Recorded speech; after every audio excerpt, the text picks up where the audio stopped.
কদবেলের নাম শুনলেই তো মুখে পানি চলে আসে, তাই না? আসসালামু আলাইকুম।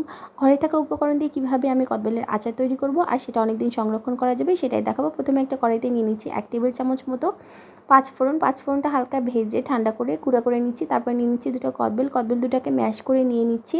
তারপরে একটা কড়াইতে দিয়ে দিচ্ছি সামান্য সরিষার তেল, তার মধ্যে দিয়ে দিচ্ছি কিছুটা কালিজিরা আর কয়েকটা শুকনো মরিচ ভেজে কিন্তু আমি আলাদা করে রেখে দিব। তারপরে একটা রসুনকে ছিলে তারপর হালকা ভেজে নিচ্ছি, তার মধ্যে দিয়ে দিচ্ছি ওই ম্যাশ করে রাখা কদবেলটা খানিকটা ভেজে নিয়ে এর মধ্যে দিয়ে দিচ্ছি আমি হাফ চা চামচ মতো লবণ আর 1 টেবিল চামচ মতো মরিচের গুঁড়া।